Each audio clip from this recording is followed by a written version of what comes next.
Тийм ер нь бол яг хуу миний өөрийн юу гэдгийг кино хийдэг нөгөө нэг жанр арга барил маань ч гэсэн ер нь триллер одоо тийм болохоор мистери гэдэг юм уу. Тэрүүгээрэл явж байгаа л баг л та тий. Түүнээс бол би бол нэг тийм уянга инитми юм уу кино мэнэ бол хийж чадахгүй байна. Ордуу киноны үндсэн утга бол яг энэ юм байна. Энэ кино өөрөө тамийн тухай кино юм байна. Там гэдэг маань хүний ертөнц юм байна гэдэг нэг тэр гаргалгаанууд л цуглаж энэ үгэн дээр буугаад байгаа. Энэ ордуу киноны хувьд бол ер нь бол юм алаг дөрүүдтэй ер нь магадгүй бүгдээрээ эсрэг дүртэй кино гэж хэлж болно. Миний өөрийн хэдэн кинонууд болохоор бас яг энэ хайр цэгнээс гарч чадахгүй л яваад идэх юм байна дэ гэж би бол хараад байгаа. Өс сонзон урвалт эднэр яг энэ сэдвүүд агуулгууд ер нь их байдаг л та.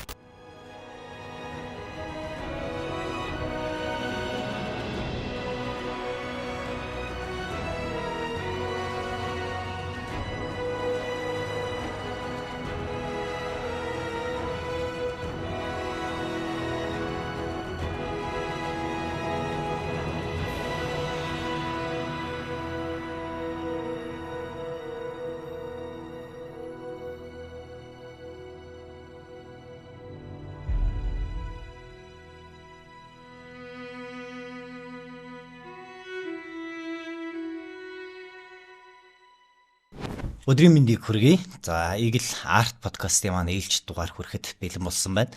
За, энэ удаагийн дугаартаа бид өчигдөрхөн бас харанхуйгаас сонсогдох Ордуу буюу Ордуу гэдэг олон ангид киноныхоо бас нээлтийг хийсэн найруулагч Фөрөөд Оржийн Дэлгэр баярыг өрсөн байна. За, танд хүрэлцэн ирсэнд бидний урилгыг бас хүлээн авсанд маш их баярлалаа. Баярлалаа. За, тун завгүй өдрүүдийн бас ард гарлаа шүү дээ, тий. Тэгэд өчигдөрхөн бас нээлттэй эсийн уран бүтээлийн талаар бас яриагаа шууд эхлээд шууд хоёулаа сайхан яриад явчих гэж бодож जैन. Тэгээд дэлгэцний одоо гараад гээд эхэлж байгаа энэ Ордуу буюу харанхуйгаас сонсогдох Ордуу гэдэг одоо цуврал бүтээл одоо хэрхэн одоо таны төр тархинд бас ингэж бүрлдэж явуу. Киноны кастингийг ер нь нилээд хэдэн жилийн өмнөөс хийсэн. За, зохиолыг ч гэсэн одоо та бас олон жил бас битсэн гэж сонссон. Тийм ер нь бол яг нөгөө кино бүтэх явц маань бол хамгийн анх бол Тойрог гэд би нөгөө хөвсгөл хийж исэн одоо 2024 онд хийсэн кино. Тэрний кастинг нөгөө жүжигчний дөрөв сонгон шалгаруулалтан дээр манай Мөнх Наран гэж жүжигч ирээд бүжигчин өөрөө мэргэжлийн тийм балетын. Тэгээд Мөнх Наран дүүтэйг анх уулзсан цагаас хойш бол ер нь энэ киноны үр хөврөл одоо анх би олсон гэж хэлж болно. Яг гэвэл манай киноны маань яг үндсэн гол дүр нь болохоор балетчин ийм бүсгүйн дүр. Ер нь бол балетын урлаг гэдэг маань өөрөө эмэгтэй хүний гоо сайхныг гэдэг юм уу. Бас тэгээд төсвөр хадуужлыг хамгийн их тод том руу харуулдаг урлагийн төрөл юм шиг санагддаг. Тэгээд ер нь бол киноны маань гол дүр маань бол бүжигчин байгаад тэгээд энэ бол нэлийн триллер одоо жоохон хүнд жанрын кино л доо. Тэгээд 6 ангитай Orange Entertainment бол продюсерлаад тэгээд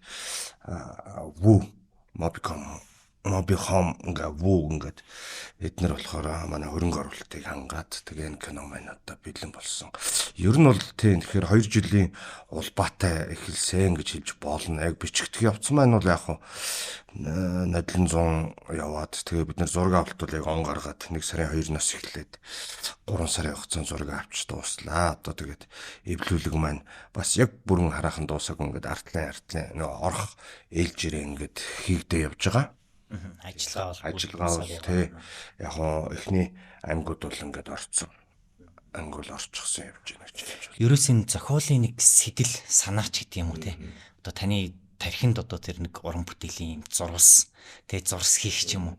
Тэр үеэс хойш одоо хэдийн хугацааны дараа ингэж бүтээл болж үзэгчдэд ер нь хүрдэг бол ер нь нөгөө талаас та энэ зохиолын тэр сэдв санаах таны одоо тархинд тэг бууснаас хойш тэрийг дотроо ер нь хэр удаан өөртөө оршоож бүрэлдүүлж явдаг байл.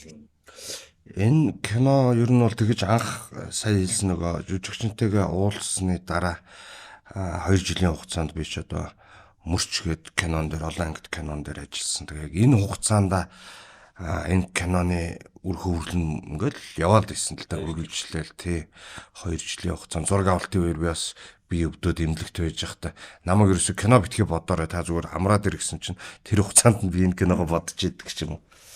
Тэгээд яг бичигдээд ингээд ирсэн асуудал бол одоо яг айн дээр ирж гин гэж хэлж болно.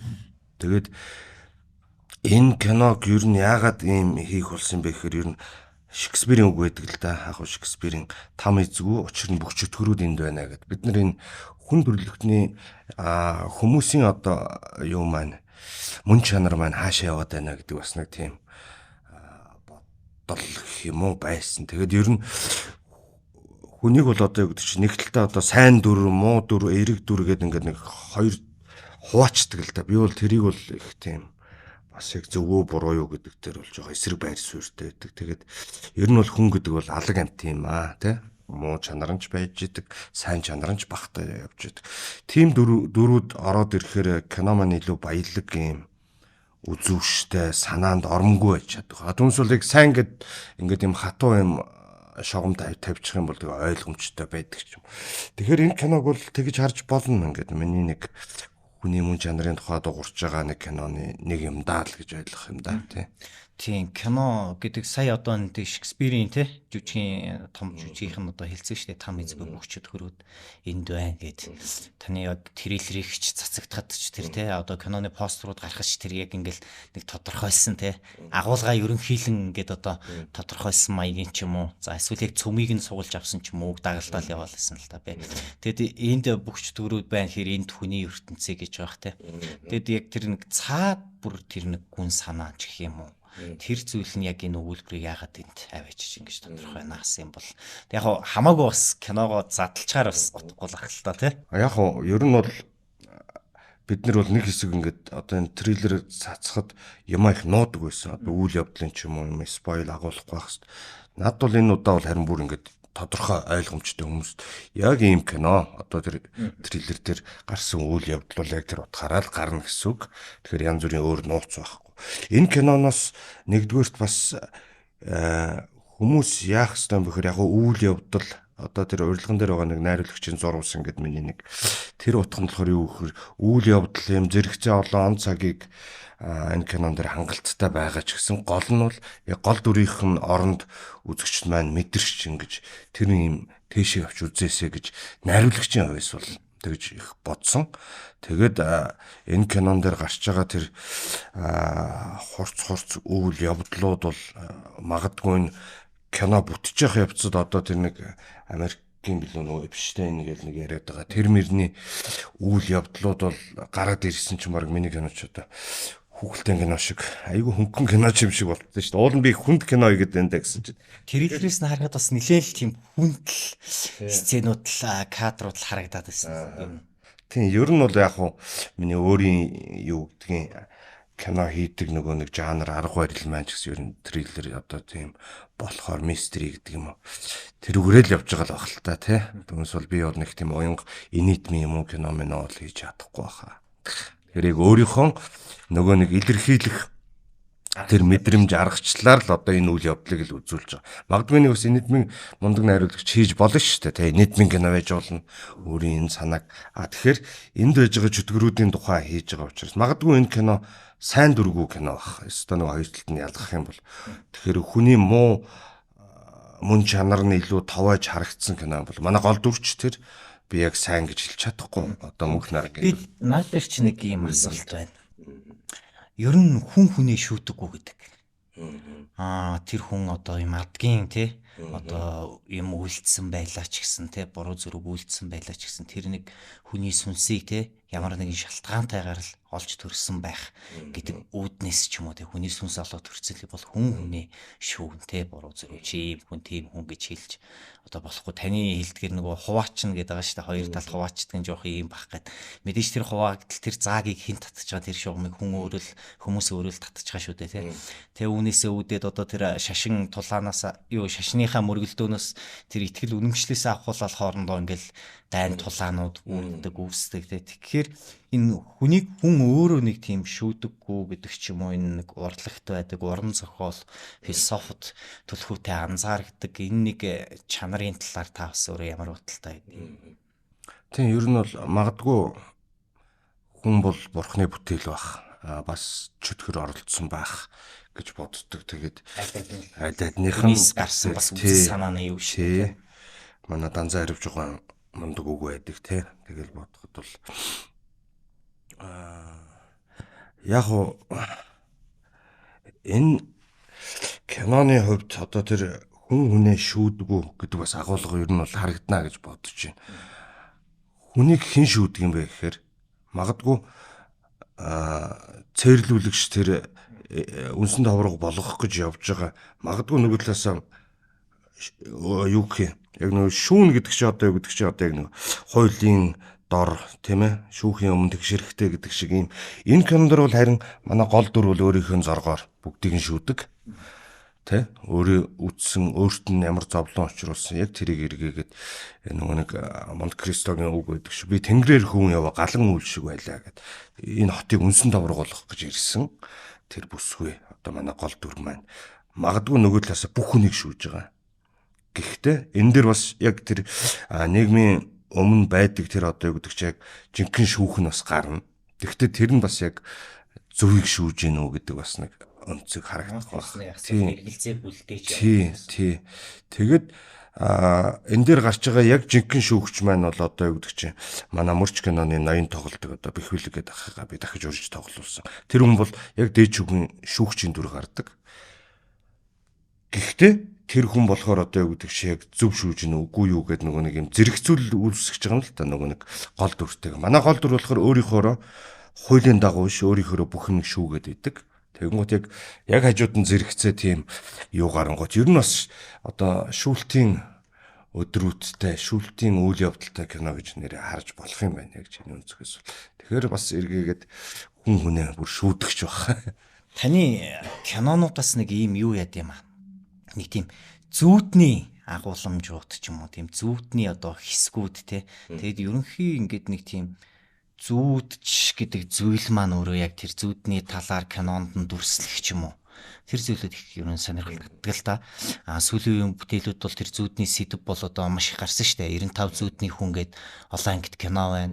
95% олон ангит кино байна. За дараа нь 95 зүүдний хүнчгээ кино байсан. За мөрч гээд одоо агийг хин хороосон бэ гэдэг хилцгийг бол одоо сошиал те нийгмийн одоо бараг тавлахаа болохгоор хилц болохгоор бас нэлээ явуулсан энэ мөрчгээ олон ангит кино. Тэгээд тэрэн дээр ч гэсэн тийм зүүдний бас нэг эвгүй жигтэй хэсгүүд ч гэсэн орж ирж ирсэн. Тэгэхээр энэ зүүд гэдэг зүйлийн талаар тавар ер нь ямархуу бодолтой байт юм болоо. Энэ шинэ уран бүтээлтэй бас нэг юм ёрлол байдлаар бас нэг тусгалаа олсон болов уу яадаг бол яг үнэ энэ кинон дээр орсон зүүдний үйл явдал гардаг. Гэхдээ зүүдийг тодорхойлно гэдэг маань мэдгүй яг тийм тодорхойлолт хэлэхэд хэцүү баг. Зүүд бол магадгүй таамаглал харин хэлж болох баг. Яагаад тэгэхээр хүний мэдээж энэ бол яадаг ч байсан тодорхой юм нэг л хүний бол тархины бүтээл. Магадгүй тэр нөгөө нэг 95 зүүдний хүмүүс нар болохоор зүүдээр дамжиж тэр тархины илүү чадамж руу гэдэг ч юм уу энэ бол гарц байж болох юм гэсэн таамаглал байгаа. Тэгэхээр магадгүй нөгөө талаас нэг бол зүгээр л энэ бол хүний тархины одоо нэг илүүдл юу гэдгийг тэр амрал ядаргаанаас болсон ч өвчний чи илэрхийлэл байж болно. Ерөөс нь зохиолын нэг санаа сэтэлч гэдэг юм уу те нэг юм зурвас таны тархинд ингээд нэг зурс хийгээд орж ирж байгаа шүү дээ тий. Тэндээс хойш ерөнхийдөө та бүтээлээ одоо хэдий хэрэг хугацаанд одоо тэр тархинда бүрэлдүүлж дотроо оршиж явдаг вэ. Зарим нь бол одоо ингээд хэдэн жилээр тий тархинда одоо бүтээлээ бараг угсарцсан байж байгаа дараа нь буулгаж бишдэг одоо аргачлал одоо тэр гүйцэтгэл рүүгээ ордог ч гэж ярьдаг шүү дээ. Тэр гол нь сэдв санаа гэдэг зүйл таны дотор ер нь хэрэг хугацаанд бүрэлдэж оршиж байдаг юм бол уран бүтээлийнхаа одоо онцлогоос мэдгүй одоо яг янз байгаа. Миний хувьд бол яг тэдний хугацаад гэдэг яг нэг тодорхой хугацаа бол байдгүй. Жишээлбэл тэр тойрог гэд анх мөнх нарантай хийсэн кино бол мэдээж эзэн засаг нөхцөл байдлыг янз янз шалтгаалж шүү дээ. Үзэгчдэд хүрэх зүйл бол тий. Хамгийн гол нь таны тэгээд дотроо оршоодч ч гэсэн бас юм янз янз юм байна тий. Тийм зарим нь бол тэр одоо тойрог кино жишээлбэл 7 хоногийн дотор л юу би бичсэн. Ингээд нөгөө үйл явдлаа гаргачаад тэгээд нөгөө продюсеруудаа нөгөө төсөл маягаар ингээд нөгөө синопсис болгоод өгсөн, товчлол болгоод өгсөн чинь зохиолч яг бүтэн гарцсан уу уншиж үзмээр байна. За би 7 хоногийн дараа өгье гэд тэгээ нөгөө нэг синопсис ирж байгаа ингээд бичих. Тэр бол одоо жишээлбэл миний бол хамгийн хурдан хийгдсэн зохиолтой кино байх. Ардуугийн хувьд бол яг 2 жил үндсэндээ дотор 2 жил би өөр уран бүтээлтэй давхар байсан учраас нөгөө ингээд өөр бүтээл хийж мөрчийг хийж байгаа боловч дотроо болохоор ардууга бодоод л байсан. Тэгээд яг мөрчийн ажил дууссаны дараа нөгөө үзэгч түлээл гэж өгснээ араас энийг бичсэн. Бичгтээ би түрүүн дахиад тодруулаад хэлэхэд бол энэ бүжигчин охин бол нэг киногоор битээр дуусахгүй юм байна. Энэ хүний өшөө тэр яг бүжиглдэг тэр талаас нь би харуулсан ийм кино хийх ёстой байна гэд. Тэгээд дахиж хамтрал ажиллахдаа бол зохиол дээр анх удаага яг мөнх наранд зориул өгөөд одоо жүжигчэндээ яг зориулж тийм. Тэгэнгუთ ер нь бол найруулагч юм бол одоо продюсерууд нөгөө нэг бүтээлээ төслөө ингэж өдөрдөж явдаг. Найруулагч юм бол өөрийнхөө ажлыг хийдэг ч юм. Яг энэ дээр болохоор би өөрөө нөгөө зохиолоо өөрөө санаачлаад бичээд одоо яасан учраас тэгээд манай продюсерууд бол хүлээн зөвшөөрсөн. Ягаад гэвэл мөнх нарангаас өөр хүн тоглох үндсэндээ баг боломжгүй тийм дүр учраас. Тэ яг мэрэгжлийн балетчны нэг зориулж хийсэн учраас. Тийм болохоор ямар ч өөр сонголтгүйгээр орсон. Манай бус уран бүтээлчд бол мэдээж хамгийн сайн мэддэг авьяас энэ дүрийг амжуулж чадах уугүй юу гэж. Ер нь бол нөгөө нэг кастинг гэж шинэ жүжигчний ирэл хайг бол хийгээгүй. Ер нь бол ингээл яг энэ дүр дээр энэ жүжигч таарна гэдэг сонголт ороо. Нэг алдартай ч юм уу найруулагчид өөрсдийн нэг хамтралтайгаа л цуг яваад байдаг шүү дээ. Тий, ер нь бол тэгж хэлж бол манай продюсер амар жаргал бит хоёр бол жишээлбэл тойргийг хийж исэн. Тэгээд хоёр дахь бүтээл маань энэ болж байна гээл. Тэгэл жүжигчд гэх чинь ихэнх нь бол ер нь их олон удаа гин давталттай уран бүтээл. Таны уран бүтээлүүдээс нэг зүүдний сэдв айгүй анзаардаг. Тэр зүүдний сэдвийг одоо тэр бүтээлдээ тий одоо тодорхой үнцэг гаргаж тэр нэг хэлбэржилтийг нь олж дүрийнхээ сэтгэл зүйг одоо тэр цаашдынх нь таамаг одоо тэр дүрийн онцлогийг зүүдээр нь дамжуулж гаргадаг ч гэх юм уу. Ийм их анзаардаг. Тэгээд гол нь одоо тэр нэг зүүдний хэсгүүд те бас таны шинэ уран бүтээлд бас тусгалаа олсон болов өмнө нь бас энэ агийг хэн хороосон бэ гэдэг хилцгийг бас те одоо цахим орчинд бараг л хилцүүг болтол нь одоо явуулсан мөрч кинон дээр бас нэг тийм зүүдний хэсгүүд нь тэр бас их анзаарчихсан шүү дээ. Тийм жигтэй хэсгүүд нь тэр их гарч ирсэн. Тэгээд энэ уран бүтээлд ч бас тэр одоо хэлбэрчлэлтэй болох юм зүүдний сэдв бас гарч ирэх үү? Тэг. Гой асуулт байна. Яг үнэхээр ярмаар юм байдаг л да. Ер нь ингээд анзаарсан чинь яг чиний хэлснээр ер нь зүүд ороогүй кино маш ховор юм байна л да.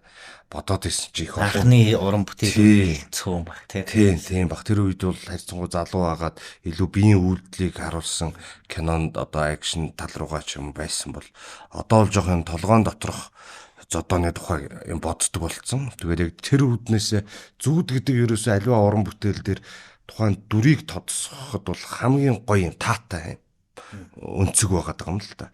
Зүгээр нэг бодол монолог гэднэр явах. Зүүд гэдэг бол өөр айгу зоргоор авахгүй юм. Тухайн тэр дүр байдаг юм уу? Тухайн хүнд ерөөсөө уяатай биш.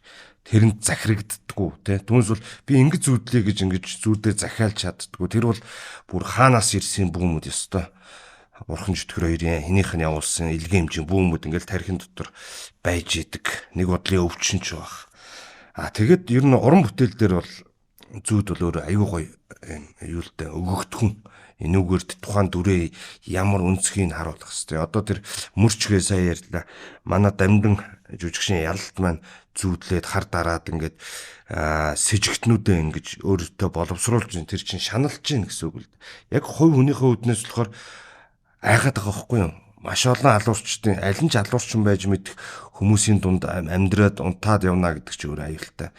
Тэгж яхад мань хүн болохоор ингээд зүүдэндээ ингээд хар дараад ингээд бүгдийг нь зүүдлээд хинж сэжигт одоо аль ч дүр нөгөө сэжигтэй шүү дээ. Тэр үүднээсээ ингээд тэгээ мань хүн босч ирэнгуутаа ингээд өөрийгөө бүр шившээд ингээд тэр чинь логиктэй мөрдөгч ийм хатуу юм зарчимч хүн байтал нөгөө тэр зүүд нь бол зоргоор ирж байгаа байхгүй. Тэгээд тэрнээсээ айгаад тэгэж ингэж мөрчөөгөө харуулахаар илүү баялаг юм зузаан дүр болж байгаа юм л тэ. Түнс бол ингээд ганцхан мөрдөгч гэдэг тэр утгыг барай явах юм бол айгүй уйтах хэрэгтэй болчих. Тэгээд нэг юм л ийм байгаад байх. Тэрний оронд айдаг, бас сэжгэлдэг, тэр нэг бөөгийн хараал мараал байдаг. Тэр мөрнөөс ингэж хүнийхээ хувьд бол ийм сэжигч ийм байдлыг нь илүү нэг харуулсан болохоор хүмүүс бас сонирхолтой байсан болов уу. Манай жүжигчийн ялалт маань үнэхээр дүрээ бол гайхалтай бүтээсэн. Тэгээд одоо яг энэ ойр дуу кинон дэр бол яг манай хадааны дүр тоглосон хадаан маань одоо мөнх нар маань бол яг зүүдэлдэг тийм эсгүүд бий. Энэ бол яалчгүй л яг чиний хэлэхээр анзаарч чинь зүүд бол миний киноны бас нэг том илэрхийлэх юм талбай юм байна л да. Тэгээ бодсон чи бүр зүүдний нэртэй ч кино хийж байгаа шүү дээ. 95 зүүд юм байна. 95 зүүдний хүн гээд хоёр доо бүр кино хийж байгаа тий. Тэгэхээр энэ зүүдийг гэхдээ яг ингээд за жишээ нь ном уран зохиол тий. Дээр нь одоо театр ерөнхийдөө л урлагт аягүй төлөв ашигладаг л да тий. Кинон дээр энэ зүүдийг авчирч бүтээхийн харгалтуулахын тэр нэг яг бүр одоо сая бол та бас сах цухаас нь ярьлаа штэ. Яг тийм гол чухал ач холбогдол танд ямараар мэдрэгдэж сэрдэг бол нөгөөтэйгүр танд өөрөө зүүд гэдэг зүйл те ямар тийм зөв бэлэг мэдрэмж чихтэй байдлыг ч юм уу юуг төрүүлэх юм бол л доо. Яг нь нэг тийм маш аз жаргалтай зүүд гэж би лав ер нь санахгүй байна. Бууж ирэхгүй байна. Яг хүнийхээ хувьд энэ дэлгэр үер магадгүй хөвчлээ хар дарддаг байна. Юмнаас айдаг. Яг тэгээд тэр нэг зүүднийхэн мөн чанарыг бодцохоор ер нь надад бол дийлэнх хувьд нь магадгүй заримдаа бол ингээд нэг юм мөнгө төгрөх газраар ингээд унтсан байгааг олж молж байгаа тийм ол золддог зүүд байна. Нисдэг зүүд байна. Нөгөө ингээд юм умаар ингээд шомбож нисгээр ингээд тэр нэг юм догтлол эднэр нь яг л амьд мэдрэмжийг төрүүлж идэг. Тэгвэл ихэвчлэн ер нь нэг 70-80% нь баг хар дарддаг баха. Ер нь их айдаг юм уу? Мэдгүй одоо тэр чи одоо ямар очиртай. Тэгэхээр нөгөө нэг их олон уран бүтээл бодож явах үед ийм сочралтай мэдрэмж. Тий.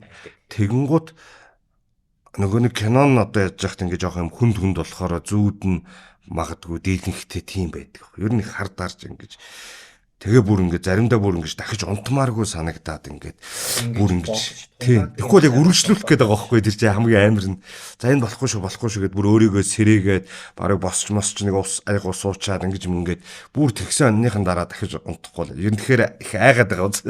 Тэгэхээр надад бол тийм магадгүй хүний айгүй их тэгш нөгөө бодож тунгааж тэр зохиолуудыг тэр хүнд элементүүдийг дотроо тэ агуулгуудыг төсөөлж байгаа шээ тэрнтэй бас холбоотой байж магадгүй харин тийм. Тэгэхээр нөгөө чиний түрүүн нөгөө ярьдаг та энэ кино хэдэн жил бодсон бай гэдэг чинь тэрнийх нь шүн болгоно магадгүй хар дарж ирсэн баг. Энд чинь нөгөө нэг онцлог нь яг гол нэгдүгээр шугамын гол дүр маань одоо модоор ярих юм бол яг үндсэн гол мод маань эмхтэй маш их зовлон зүдгүүрийг туулж байгаа юм эмхтэй дүр. Тэгээд өөрөө өшөөгөө авч байгаа. Тэрнийхээ эсрэг тэмцэж чадж байгаа нэг юм дүр байгаа юм л та. Тэгэхээр тэр үний нөгөө нэг тэр бүх юм бол бас энэ дотор л явсан байж таарад байгаа.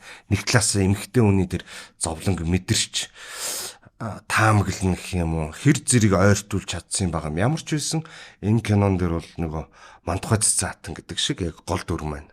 Тэгээд энэ кино нөгөө талаасаа бол Монголын тухай кино биш. Энэ бол хүний мөн чанарын тухай кино гэсэн. Нөгөө талаар Шекспирийн төрөний хэлдэг. Энэ тамийн тухай талбай баг. Тийм, тамийн тухай кино. Одоо манай кинонд гарч байгаа цагдаагийн ховц гэхэд Монгол цагдаагийн ховц биш. Машин тэргэнэхэд шал өөр байдлаар бид нар шийдтсэн. Магадгүй манай энэ тэр амьдарч байгаа тэр тамийн хотын хажууханд нь галтуул Везувийн уул шиг галтуул оргилж байгаа. Хизээ мүдгүүд дэлбэрэх гэж хүлээж байгаа. Ийм өөр нөхцөлд тэгээд аваач тавиад яг хөө бид нар бол хит ингээд нөгөө тодорхой төсөвт баригддаг болохоор хит юм мундаг график гэднэр холсон юм тийм ирээдүйн зөгнөлт киног бол хийж чадахгүйсэн л да. Тэгэхээр ер нь бол ахуйн ойролцоо мөртлөнгөөсөө тэгтээ Монгол биш. Яг дөрүүд нь бол мэдээж Монгол нэртэй байж таарч байгаа. Одоо хадаан гэд гол дүр маань их чинь Чингисийн хайртай бүсгүүл гэж ярьдаг шүү дээ, тийм ээ. Гэдэг нэг тийм нууцлаг бас өнцөг шүү дээ. Энэ Чингис хааны бол хайртай өхөн байсан шүү гэж тэр нэг нууц тавчны нууц байгаад шүү дээ. Тэрэн шиг энэ дүр маань тийм байгаасаа билээ гэж бэлэгдэж өгсөн. Та бас сая нэг Шекспирийн үгийг бас ярьлаа л да. Тэгээ ярьслаа ихэнд бас ярьжсэн тий.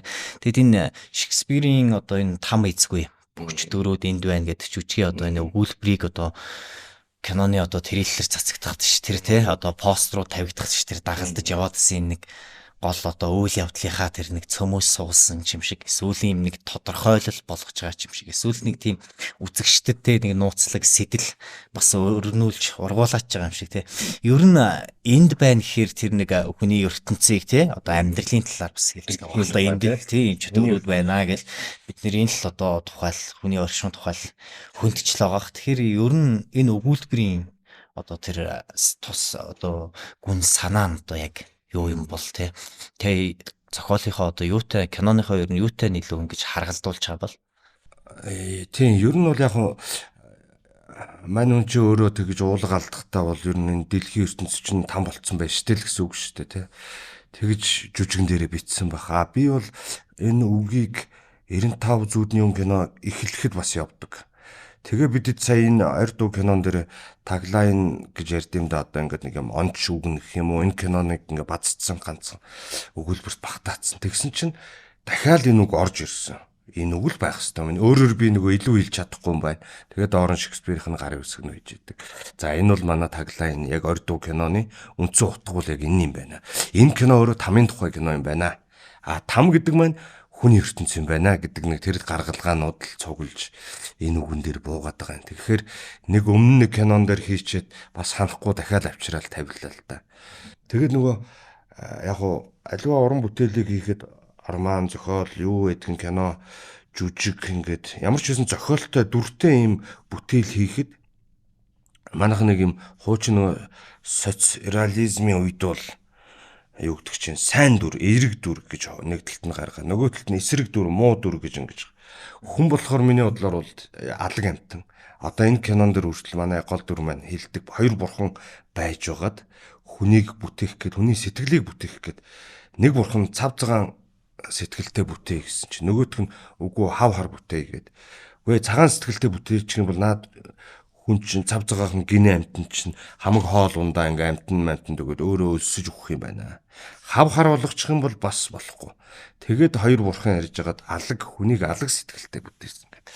Шаазган шиг алаг гэж байгаа шүү бүр. Тэгэхээр одоо нөгөө сайн муу хүн гэж хүн хүнийгээ шүдэггүй энэ төр гэдэг байдлууд орж ирж штэ.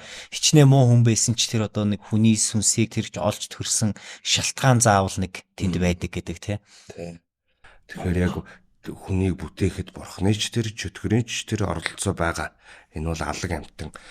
Тэгээд тэгж нөгөө нэг хүнээ ингэж юм алаг болгоод энэ хүнээс ямар ч юм гарч ирж мэднэ гэдэг юм нууцлаг байдал бас илүү болчихж байгаа. Одоо алаг хүнээс ч шүү дээ. Магадгүй энэ агшинд энэ хүн бол ийм хийх байхтаа гэсэн чинь нөгөө муу юм гарч ирдэг ч юм уу. Эсвэл гинт ингэж за энэ чи юм хүндэ гэжсэн чинь нэг гоё юм нэмжин сэтгэл нь тодордог ч юм уу. Ингээд сонирхолтой бас байх үүднээсээ. Тэгж дүрийг ингэж яг юм хатуу тийм заагаар хуваах бол юм утгагүй. Тэгээд энэ ойр дуу киноны хувьд бол ер нь бол юм алаг дүрүүдтэй. Ер нь магадгүй бүгдээрээ эсрэг дүртэй кино гэж хэлж болно.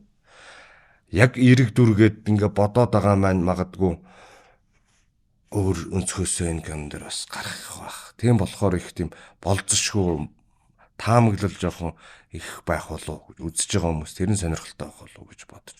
Түүнээс бол нэг юм үйл явдлаа би нэг нууцлах гал ингээ нэг мистери болох гол энэ тент нь оруулаад ингэж мэнгэхээсээ илүү дөрүүд маань өөрснөө юу ч хийх ямар ч шийдвэр гаргаж чадах юм сонирхолтой байгаасаа гэж илүү бодсон. Магадгүй харин манай кино бол нэг тийм орооцолтой байхгүй шогмоо юм үйл явдал байгаа. Тэгэхдээ дөрүүд нь энэ дунд юу ч хийж мэдхээр юм болохоор илүү сонирхол нь тэнд бас байх болов. Энэ киноны бас онцлог нь тэр байх юм болов. Тэгэд яг ойр дуу харанхуугаа сонсогдох гэж байгаа. Мэдээж энэ бол хуугаас ихээр бас нэлээд мэдрэмж те. Ингээ бодлоо метафизикал руугаа л үзэгчд бол төсөөлнө шүү дээ шүү. Сонсогдосоо гэж бодсон энэ кино бол ингээд яг мэдээж кино дэлгэцийн урлагч гэсэн сонсогддог энэ мэдрэмжийн тухай бид нэг ингээ анзаарахгүй өнгөрдөг. Магадгүй хажуугаар нь явхад тэр ойр дуу сонсогдохгүй шүү дээ. Бүр тэр цаанаас байгаа юм харанхуун гүнээс гэж үсэн анх бол бүр одоо тэгээ арай жоохон давчлаад харанхуугаас гээд тэгэхээр тэр нэг хар бараан дурсамж юм уу хар бараан амьдрал энэ юм дундаас дуурч байгаа тэр гаслант дуу энэ киноны ер нь цөмөл юм байна л. Тэгвэл эмхтэй зүрхтэй эмхтэй хүний онцлог дээр зовлон зүдгүүр нь тэрний эсрэг тэмцэж байгаа тэмцэл нь тоглогдож байгаа. эрэгтэй хүн бол яг хуу бид нар бол бас харьцангуй ингээд юу яадаг штэ бэрхийг туулахаар бүтээгдсэн гэдэг шиг эмэгтэй хүн тийм одоо эр хүнч төсвөрлөшгүй тэр зовлон зүдгүүрийг яаж давж байгаа тухай тэр хүний хүч чадал одоо өс сонзон гэдэг гот энэ бол өөрөө хүч чадал байдаг нөгөө талаас тэр хорсолтой тэр хүч чадал өөрөө ямар эмэгтэй хүнийг юу болгож хувирч байгаа хэлдгэлтэй энэ кинон дэр нэг хэн хэлдэг үлээ бэ энэ бол буг чөтгөр байна энэ бол хүн биш гэдэг тэгсэн чи яг тэр хэлж байгаа дүр маань өөрөө бас яг буг чөтгөрч байдаг юм уу гэд нөгөө би нэг жоохон дөрүүд маань л их онцлог сонирхолтой байгаасай л гэж их бодсон л.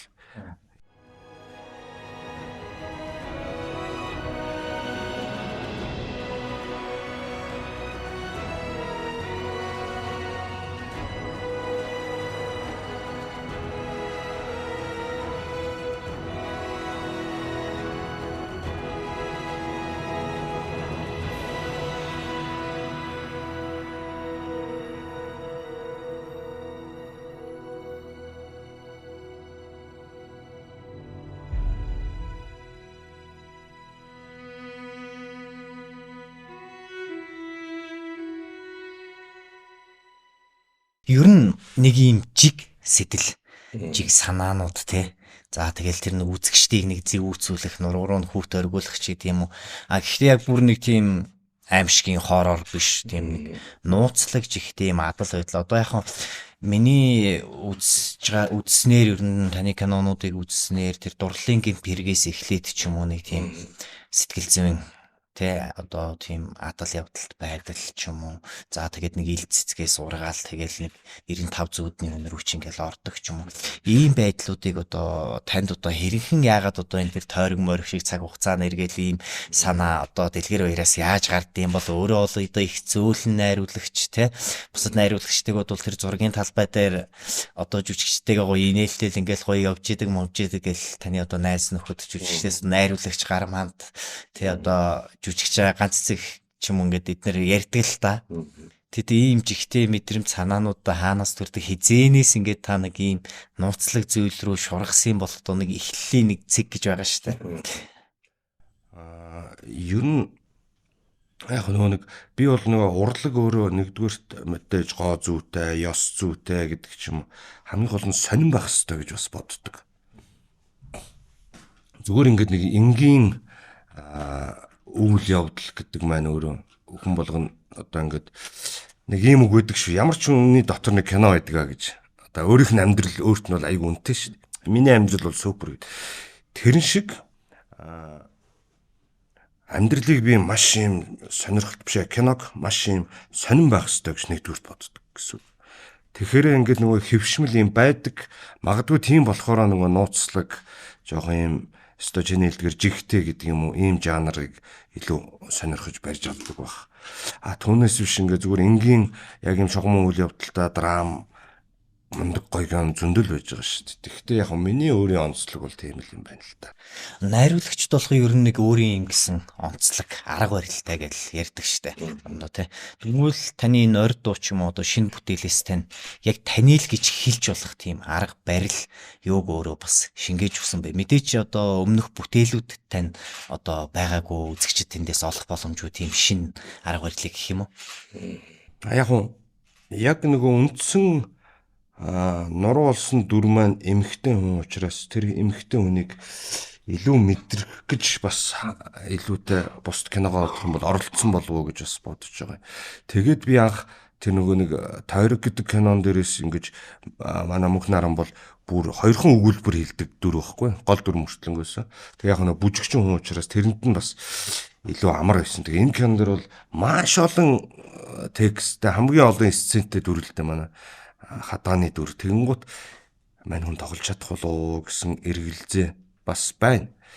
Тэгэхдээ эхний ямар ч нөгөө каст хийгээгүй гэсэн шүү дээ. Зориулаа бичсэн учраас тоглуулна чадна гэдэг итгэл нь бол илүү байсан. Тэгээд мань хүн ингэж орж ирснээр бусд киног бодох юм бол онцлог гэвлээ тэгж харж болох юм байна.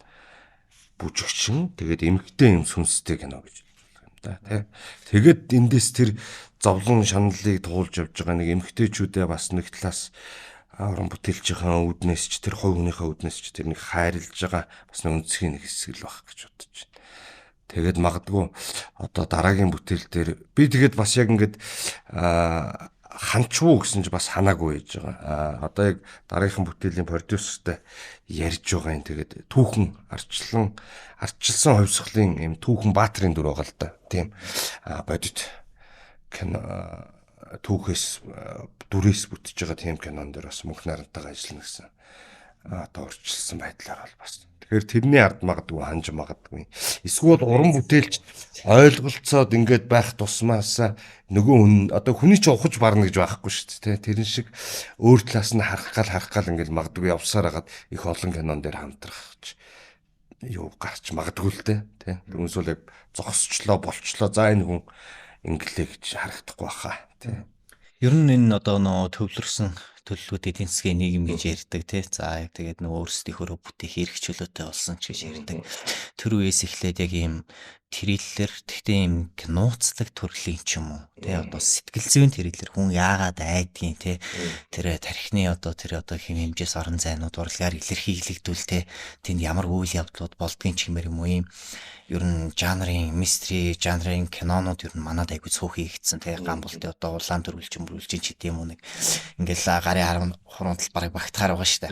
Тэг яг ийм жанр руу бол их хоосон орон зайр бол та өөрөө бүтээлүүд төрөвсөн. За тэгээд 95 за мөрч ч гэдэм юм. Энэ бүтээлүүдээр бол энэ бас зохиолын агуулгыг ш тэр бас нэлээд өргөсгсөн хэлсэн гэж одоо зарим судлаачид бас бичсэн байсныг би ер нь уншижсэн л та. Тэгэхэд л одоо сүүлийн үед ийм адал явдлын кинонууд бол бас нэлээдгүй байдаг. Гэтэл одоо сүүлийн үед тэдгээр нь бүгд л ийм хуурай хөнгөн хийцтэй болоод байдаг гэж шүүмжилдэг. За тэгээд одоо би бол Монгол кино үздэгвэ гэх залуучууд ч гэсэн ер нь айгүй их олширсан штэ. Нэг бол тэгэл зүгээр гадаад гоё кино үздэг. За нэг бол тэгээд яг адилхан л ийм адал явдалтай тийм кинод сонирхол дийлэнх маш штэ тий. Сонирхол бүгдээрээ бас арт хаус кино мөн үзнэ гэж бас юу аах вэ тий. Бүгд л тэгээд л байдаг. Тэгсэн мөртлөө Монгол кинонууд бол нэг тийм жол байна. Илүү ингээд маркетинг тал руугаа одоо тэр нөгөө санхүү эдийн засгийн чинь амар хамааралтай урлаг тэгээд тийшэндээч баригдсан юм уу те жүжигчдэр маркетинг хийдэг тэгээд нэг киноны ямар ч авах юм бүү байна ингээл шүүмжүүд аягүйх байдаг л да. Тийм тэр нэг хөнгөн хуурай болоод байгаагийн за нэг талаар шуудхан ингээд хэлэхэд бүтээл болж чадахгүй байгаагийн тэр шалтгааныг бас та өөрөө юу гэж хардаг бол кино нөгөө Тарковскигийн үг л сая чиний үгнээс бууж ин л та кино бол хамгийн азгүй урдлага. Яг тэгэхээр мөнгнөөс маш их хамааралтай гэдэг. Тэгээд нөгөө талаас бас кино бол маш олон урлагийг өөртөө шингээсэн өөрлөгөөс хорон зэмэд татцсан юм бас хүчтэй урлаг. Тийм уран бүтээлч дэд л учир байгаа гэж би бодож байгаа. Мэдээж бол мөнгө бол нөгөө тал нь их мөнгөөр сайн кино хийдэг бол энэ нь үнэн. Гэхдээ бага мөнгөөр бас муу кино хийдэг гэсэн үг биш болчихж байгаа. Тэгэхээр манайхан яагаад ийм кино хийгээд байна гэхээр ерөөсөө уран бүтээлчтэй л холбоотой. Тэр найруулагч, зохиолч нь байна уу, зураглаач нь байна уу? Тэд нэр өөрснийгөө боловсруулахгүй, өөрснийгөө олоогүй ийм нөхцөл дээр ингээд юм хийхээр л нэг тийм болоодох шиг байна. Тэгээд урлагаа хоёрдугаарт хүндэтгэхгүй өөрснөө энийг зүгээр мөнгөний машин гэж хараад юм. Тэр үднээсээ ингэхээр бүр ингээд эвгүүн нөгөө бүтээлээ хайрлахгүй, киногоо хайрлахгүй, урлагаа хайрлахгүй болоод ирэхээр нөгөө талаасаа урлагч өөр эргээгээд харгис загнаж шин. Шууд муу юм хийчих юм бол тэр хүн муул явна гэсэн үг. Муул хувь заяатай бүтээлтэй болж байна гэсэн үг. Тэднэр нь ийм нөгөө тэрийг ойлгохгүй ингээд маш олон уран бүтээлчд ийм өнцгтөр байгаад байгаа. Олон залуучууд энийг өөрийгөө боловсруулахгүй шууд дайрч ороод байгаа энэ хандлага дээрээс ер нь кино муулж гин гэдэг тийм. Тэгэлгээс олон танигдах хүсэлтэй. Хоёрдугаарт манай үзэгчд дэлхийн ямар ч орны үзэгчээс баг илүүтэй бүр ингээд 100% үзэж чаддаг. Гадны бүх юм янз бүрийн хаалт байхгүй шүү дээ. Тэг хятад шиг ч юм уу өөр аль нэг газар шиг ингээд тэр киног ингэж хааж юу яадаг юм байхгүй ингээд тий цензуртх юм байхгүй зах зээлийн зарчмаар манайхан бол бүх хамгийн сайнаас нь ахуулаад хамгийн мууг нь хүртэл үзэж чаддаг. Тэгэхээр яг хуу тийм үзэгчд бас их тийм нөгөө юу байгаа л да. Нөгөө чацуулаад харахаар нөгөө тийм хоосон хөнгөн кинонууд ч одоо жишээлбэл тэгээд нөгөө дүр нь ингээд ойлгомжтой энэ сайн энэ муу гэд нэг хүнийг юм хөзрийн наад цаатал хоёр шиг хоёрхан талтай юм шиг. Хүн бол баг бөмбөг шиг хуралцж байгаа хэсгээр маш олон цэгээр ингэж нөгөө нэг байж хүн гэдэг амтан чи бүттгэл баг л та. Тэгэнгუთ дүрийг ингэж бас тэгж хоосон хонгой шиг ганцхан талмалтай ингээд биччихээр уулаасаа ямар ч сайн үйл явдал байсан. Үзэгчд нөгөө дүрийг хайрлж юм уу үзээ ядаж бүтээлийг үздэг юм байна л. Тэгэхгүй ингээд одоо юу гэдэг чи мантгай саатныг үзэж гарч энэ эсмэл таж ямар хогийн гар вэ гэж ирдэг болохоос энэ эх орны төлөө сайхан кино мэнэ гэх тэр эх орн жимхтэй зэмхтэй гэдэг бол бүр цаатлын асуудал. Эхлээд хүн өөрийнх нь буусан юмыг л ярьж байна. Тийм яг ингээд зэрэтл гараад ингээд үзэгчдийн дунд ороо явж хат яг тийм л юм ярьдаг. Мантгай сод гоё биш үү гэдэг ч юм уу яг ийм үднэс. Тэгээ одоо дүрээр нь нөгөө нэг бүтээлээ ойлгож авдаг юм байна л. Түүнээс яг тэр цаад агуулга тэр эх орончийн тухай юм уу тэр мэр бол далд ухамсартан зүгээр ингээд очиждаг. Тэгэл мантгайст гоё юм аа. Тэр тангаргийн хэсэг өстө урж байгаа гэдэг ч юм уу ингээд нэг юм тодорхой тийм юмар л хүн гэж юугаа илэрхийлдэг юм л. Яг үзэгчдийн дунд ороод яваа. Чи бас анзаараарай заа. Тийм. Одоо гадны ингээд мундаг кинонууд дуусаал гарч ирэхэд яа гэж ер нь эсрэг дүрийг илүү ярьдаг шүү. Тэр өстө зөвүүн эсрэг дүр хүчтэй авахаар тэр бүтээл өөрөө хүчтэй болчихдог. Ямар одоо нэг эсрэг гэдэг нь одоо гэдэг чинь хүний тэр нэг муу чанарыг илэрхийлж байгаа тэр гаргаж ирээд байгаа тэр дүрүүд чинь хүчтэй байхаар хүн бол муу чанараа айл болох гаргахгүй гэдэг амтан шүү дээ. Тэрийг харуулад байхаар бас. Одоо би яагаад ч юм энэ ороод ирлээ нөгөө мөнх төрж найруулагч Гамлетийг тавиад Жамсрын жагуу Гамлет биш ээ. Отеллийг тавиад ган төмөргөө отеллоо тоглоод Жамсрын жагуу Яго тоглож ирсэн. Тэгэхэд Яго хүчтэй. Яго Жамсрын жагуу тоглохдоо яасан бэ гэхээр ерөөсөө эсрэг юм тоглоог. Ингээл нэг муухай эсрэг дүрхээр яах хэвээр ингээл нэг юм ярал заал таталтаад тийм байхгүй. Зүгээр ингээд яг шадар юм нөгөө нэг туслах юм шиг төшмөлн юм шиг ингэж байж байгаа. Тэгээд Яго нөгөө нэг хардталтаасаа болоод ухаалтаад унсан чинь толгойд ингээ ганцхан алхам идэг. Тэгээд тэр дүр шууд эргэжиж байгаа байхгүй.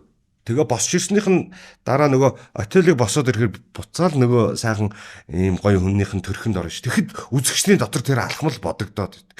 Тэгэж нөгөө нэг уран бүтээлчин юмыг амттай болгож хийх нөгөө түрүүний нөгөө хоосон хөндөй хоёлоо киноноос ярьсан яриа нөгөө талдаа инхээр уран бүтээл үнэхээр классик болж байгаа. Тэр яалч жүжигчний хувьд, найруулагчийн хувьд за зохиолтой юу ярих юм бэ? Тэгээд Отелло бол юм. Дүрээс гадна нэг юм байдаг шүү дээ. Бас яг кинонд бол одоо Монгол кинонд ялангуяа зохиол гэдэг судлаач Ява Ирэгийн одоо драмын театрын зохиолч Ява Ирэгийн шөөмчж байдаг тий. Дөнгөт ер нь яг нь найруулагчид зохиолоо бичих нь бол их түгээмэл байдаг л да тий. Одоо тэр Тарковский ч байна, Оросын одоо сууд найруулагч Кирилл Серебряняков, за Ингмар Бергман, за тэгэл одоо хүмүүсийн одоо шүтэн Тарантино ч гэдээ ярьсан ер нь бүгдээрээ л тий өөрсдөө зохиолоо бичиж өөрсдөө найруулга хийдэг. Тэгэхээр зарим талдаа яг ингээд сайн уран бүтээлийн хувьд үүн дээр заавал мэрэгчлийн зохиолч ажиллах хэвээр мэрэгчлийн кино зохиолч гэдэг бас нэг юм асуудал хөндөгдөд байдаг.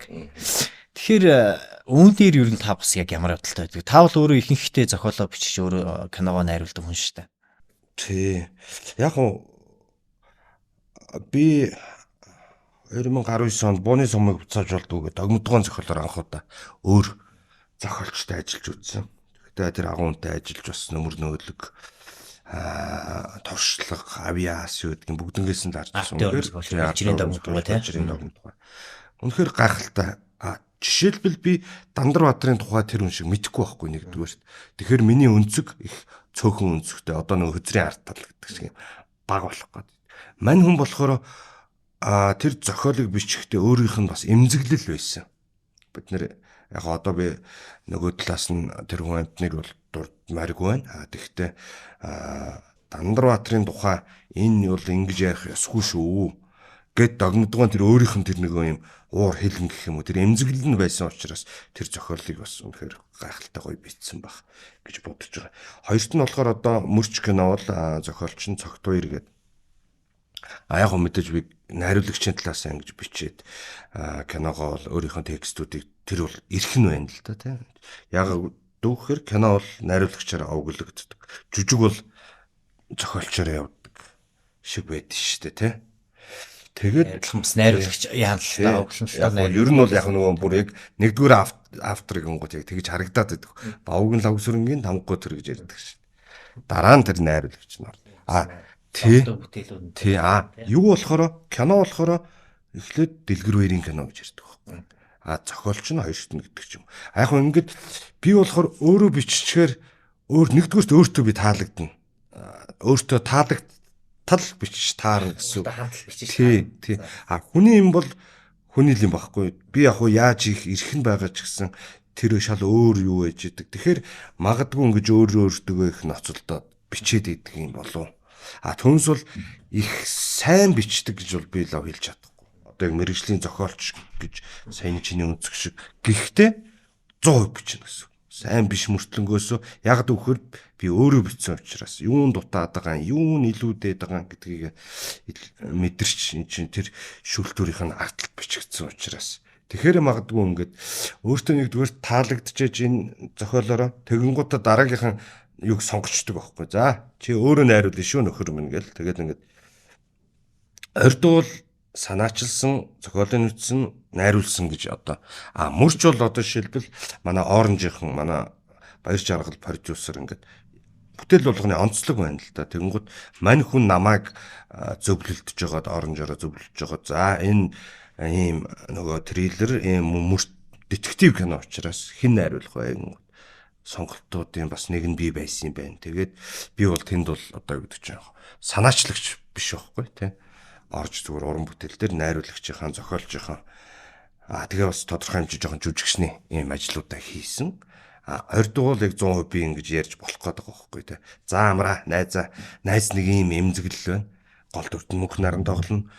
Бусд нь бол олдоогүй байж байгаа. Тэгээд чи продюсерлна. Яг түүхээр тойрог дээр бас бид гур нийлж исэн учраас энэ хамтрлаараа явнаа. Би чамд ийм захиалга өгч шүү гэ. Тэгээд өгөөл явсан гэхээр яг 100% гэж. Эмзэглэл гээд та ярьлаа шүү дээ. Тэгэхээр яг энэ тийм зарим одоо 95%-ийг харахад ч гэсэн 95 зүүдний үнийг харахад ч гэсэн тэр нэг гол дүрийн нэг тэр дурсамжаас үүдэлтэй ч юм уу эмзэглэлүүд айгүй их явдаг те. Одоо ингээд цуврал маань бол өөрөө бүрэл ерөөсөө тэр нэг эмзэглэл хөндөөр те. Тэр нь одоо бүр өшөө хорсол болж хуйраат ч юм уу те тэрнээс үүдэлтэй юм явж байгаа шүү дээ. Тэгэхээр энэ уран бүтээлч хүнд байдаг тэр нэг эмзэглэл ч юм уу те хөндөөр аргуулсан тэр мэдрэмжүүд ч юм уу тийм зүйл ер нь танд өөрт тань хэрхэн одоо байдаг те тэрийг одоо бүтээл рүүгээ одоо гаргаж тайвширдаг ч юм уу тийм тал байдаг бах те. Тийм яг уу би нөгөө нэг одоо ингээл яхаар өш хонзонгийн сэдвэр их олон хийсэн юм байна л да. Энэ өөрөө энэ жанр руу триллер гэдэг үү энэ тал дээр болохоор энэ хамгийн их ажилдаг юм шиг санагдаад байна. Тэр нэг хилэнтэй сэтгэл байна шүү дээ. Тэр нэг зоригтой маш аюултай шүү дээ шонзон. Тэгээд би өөрөө уншсан номон дундаасаа гэх юм уу над хамгийн их яасан одоо адлын явдалд сонгодогтой бол бас нэг оруулахгүй байгаад шиг юмаа судлаач нар Монте Кристо гүн Александр Дюмагийн энэ бол миний насан туршдаа уншсан ном болоод байгаа. Тэгэхдээ ер нь жагсаалтад багтаа. Жоохон арай хойгуур тийм л байгаа. Тэгэхдээ энэ ном яагаад надад нөгөө маш хүчтэй сэтгэл төрүүлсэн бэхээр нөгөө дипломын жүжигээ бас энэ Арманаар бичээд хамгаалаад өөрөө бас гол дүртэн тоглож ирсэн Эдмоны дүрт. Тэгэнгუთ энэ нэг номны энэ одоо тэр ном дээрээс юу байдгүй гэхээр нэр төр гэж ямар юм байдгийг. За сонзон гэж ямар юм байдгийг. Тэгээ нөгөө талдаа урвалт гэж ямар юм байдгийг те. Хайр гэж юу байдаг ингээд олон тийм нөгөө ойлголтууд энэ дээр хамгийн их тийм хурцаар сонголтыг хийх эр зориг гэж яг үнэн те. Тэгээ тэр эр зоригийнхаа өөрөө нэг тийм ухаарлч юм шиг. Нэр төртэй маш хайртай юм шүү Монте Кристо бол. Өөрийгөө бүтээц гайхалтай. Тэгсэн мөртлөө хайр сэтгэл ингээд бүгдийг ингэж юу чаддаг юм өргөс шиг амар үйл явдал. Тэгэд миний өөрийн хэдэн кинонууд болохоор бас яг энэ хайр цэгнээс гарч чадахгүй л яваад идэх юм байна даа гэж би бол хараад байгаа. Өс сонзон урвалт эднэр яг энэ сэдвүүд агуулгууд ер нь их байдаг л да. Тэгэд магадгүй одоо 20 дуу хийсний дараас шал өөр юм хиймээр байна гэд нэг өөр том сонгодог зохиолтой зууралдаад өөрийнхөө хэмжээгээр тэндээс авсныхаа хэрээр тэр юмнуудаа Чехов ч байдаг юм уу, Хинч байдаг, Достоевский гэж нэг юм руу орох байх гэж. Харин тийм тал бас их байна. Одоо киноор бүтээлчд бол нэг кино гаргаад араас нь шууд залгаач юм ингээл жил дамнуунал бахан кино гэдэг. Яг бас нэрээ анзаарснаар таны хувьд бас тийм нэг том концепц руу орчод ер нь нэлээд хэдэн жил нэг бүтээлтэйгээ зурлалт тийм байгаад анзаарагдаад. Өөрөө харахгүй л байна л да. Нэг бүтээл дээр ингэнгууд нэг өнцгөн дутчихад байгаа байхгүй. Тэгэхээр дахиад нэг өөр талаас нь гэдэг юм. Одоо үүлийн үрийн тухай Өш хонзонгийн ер нь үүлийн үрэл юм да, тийм ээ, яг цаад бол. Тэгэд нэг авсан сэдвээсээ бас гажгүй тэрнтэйгээ зуурлаа. Тэгэд яг энэ дунд одоо тэр нэг уран бүтээлч хүний нэг гацах гэдэг юу байдаг шүү дээ, тий. За одоо цааш нь яаж явуулах вэ? Яах вэ? Зохиол дээрээ гацахч байд юм уу, тий. Найруулга дээрээ ч бүр гацах байд юм уу? Тэгэл нэг бодоол байдаг. Тэгэл нэг сэрж ер нь орж ирдэггүй нөгөө бүтээл явах зүйл маань, тий. Тим одоо гацаанд орж исэн ч юм уу, тим мөчүүд байсан уу, тий. Тэндээсээ бас хэрхэн сэрж гардаг бол. Ер нь тим үедээ Монте Кристогоо ер нь шүүрэл авчт юм болоо. Тий. Яг хаанаас нь ч уншсан тийм амттай ном л да. Одоо ингээд нөгөө 0 дороо суусан ч аль ч хуудсын заавал тэдгээр хуудсан дээр явж гин гэж би ерөөсөө уншдгүй тэр номыг болохоор. Яг гэвэл би хаанаас нь ч мэддэг. Тэгвэл тэр хэсгийг нь уншихаар нэг юм мэдрэмж авчдаг. Магадгүй би ингээд найруулагч нар одоо Спилберг ч гэдэг юм уу ингээд 5 кино үздэг гэж байгаа юм л да. Шинэ бүтээлд орохдоо тэгэнгүүт тэрэнд нь одоо 7 самамураа юу ч гэдэг ингээд тодорхой юм 5 кино үзээд цэнгэлж аваад би тэгэнгүүт ер нь нэг Монте Кристогоо нэг эргүүлчин киноны хувьд гэх юм бол одоо загалмайлсан эцэгч байдаг юм уу нэг сайхан 3 ангийн үзчихэж бас л гिचээл болдог шүү. Шал өөр энэ гацаанаас ам түжигээ мөччихөд гацхын хувьд бол шууд хайчдаг бас. Зүгээр орхиод өөр юм хийгээд зүлгээ тайраад ингэж мэнгээ явчихна. Тэгж яхта ерөөсөө нөгөө гацлаа гэдэг юм хаялаа гэдэг тэр орхигддгүй юм байл л дээ. Шууд нөгөө зүгээр ингээд нөгөө бичих гээд ингээд нэг байж исэн бол зүгээр бодох ажил руугаа л орчдөг юм бэл. Тэгээд өөр ямар ч ялгаа байхгүй. Тэгээд өөрөө бичээд найруулдаг хүний хувьд бол нөгөө нэг бичиж явахдаа хоёр зэрэг ажилладаг. Тэгэхээр ер нь бол найруулга зураг авалтаасаа илүү бичлэлт бол аюу хүнд ажил байгаа гэдэг л дээ. Тэн дээр нөгөө найруулга шингэн штэ. Зохиол дээр ер нь бол монтажаа ингээд бас харуулад үйл явдлаа хаана оруулах уу гэдээ яваад. Тэгэнгუთ гацх юм бол сайхан хоёлоо нийлээ гацчихна гэсэн. Нөгөө найруулагчтайгаа. Тэгээд хоёлоо бас биеиндээ туслахаал хичээгээл байна. За зин чи ингэж шүү. Тэгээд нөгөө найруулгын шийдлүүд их зохиол дээр шингээх гэж үздэг учраас хамгийн хүнд нь байгаад идэг юм байна. Тэгээд тэрний ард бол зураг авалт бол зүгээр үндсэндээ бол яг найруулагчийн хувьд бол ер нь бол юм механик ажлууд л байгаа юм л та. Ингээд зураг авалтаа харна, фокус яана. Юмнуудаа бол бүгднийг цаасан дээр л хийчдэг гэж хэлж болно л та. Тэгээд зохиол дээрээ бас юм найруулгад хэрэгтэй юм тэмдэглэгээнүүд ер нь хийчдэг. Жохон юу жаргон гэх юм. Хонхны чимээг хонх дуугарлаа гэж зохиолч бичих юм бол би болохоор хонх чарлалаа. Хонх чарлна гэдэг чинь амьгүй учраас чарлах эсгүй мосгүйгээд нэг хилний эрдэмт ах намайг сэжлээсэлтэй. Тэгмүүд үгүй би энэ чинь өөр дөр юм код тавиад байгаа маа. Наа чинь бол тэртээ дэргүй нь бол нөгөө номоор зохиолоор гарахгүй шүү дээ. Ном биш учраас дүрс болох учраас би тэн дээр тэр дүрд ингэж тэр хонх чарлж байгаа юм шиг мэдрэмж төрүүлсэн. Дүн хийхгүй бүр хүчтэй одоо манай одоо дууны хүнж байдаг юм. Энэ чарлж байгаа юм чинь ийм хонхны чимээ авах хэрэгтэй байна гэдэг чинь ширгээтэй тоо. Тэгэхээр зохиолын нэг бас нэг юу бол тэгээд ийм онцлог гэх юм уу зохиол өөрөө найруулах зохиолоор. Жүжигчний хувьд бас нэлээдгүй олон кинонд бас дүр бүтээсэн тий. Өөрийнхөө кинонууд бас тавилжлээсэн. За миний санахаарлаа Улаанбаатар 2023 онд Улаанбаатар олон улсын кинонод бас ховслын хүний ээж киноны гол юу туслах эрэгтэй дүрээр шилдэг эрэгтэй дүр авч ирсэн тий. Аримуу мөрдөгч манай хоёр аримуу тийм тусдаа гарцсан тий. Тэгээд ер нь энэ жүжигчин байх. За яг тэр найруулагчийн ажил дээр тий камерын арын сандал дээр байх хоёрын юм ялгаа цагийг бас хэрэг авч явдаг юм бол эсвэл одоо аль нь танд одоо энэ мэрэгчлээ ш та уусаа бэрчдээд сургууль төгсөхдөө аль жүжигчин найруулагч мэрэгчлэр л төссөн гэж юусэн. Тэгэхээр аль нь одоо ивэд ингэ явдсан болов уу эсвэл ялгаа цагийг бас сайн ингээд өөртөө барьдгөө яа тийм бол ер нь бол хүнд л өөр бах одоо зохиолоо бичээд найруулад тоглодог уран бүтээлч бол бас олон байгаа бах. Тэгээд бодоход бол те хүүний онцлог л болж байгаа бах. Над бол ер нь ивэд идэм болов гэж боддог шүү дээ. Одоо яг жүжиглэж явахдаа би жишээлбэл жүжигчнийхэн талаас энэ стакан дотор би одоо яг хүний ээж дээр тэгж яажсэн санагдаж байгаа. Гэт энэ стакан дотор инеэх юм бол айгу нөгөө эсрэг дүр гэдэг нь анх удаа харагдаж байгаа тийм хэсэг байхгүй. Тэгэнгүүт би нөгөө Веноны юм хонгон дотор инээж байгаа тийм юм хийгонгууд амар заваан сонсогдно. Энэ бол магадгүй жүжигчний гэхээсээ илүү би найруулагчны талаас харж байгаа байхгүй. Энэ саунд тэнд хэрэгтэй. Явсараа тэнд очиж. Тэгэхээр ер нь бол ингээ би нэг ивэд яваад байна. Зарим киног одоо нийгмийн шаардлагын дагуу хийдэг гэж одоо ярьдаг тий. Зарим нь одоо манай алтан үеийн кинонууд ч юм уу тий.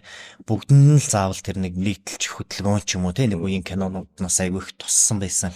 За тэгээд тэр одоо цензурын үеийн хажуугаар л одоо цагтуунтайж одоо агуу их байлжин юм баа.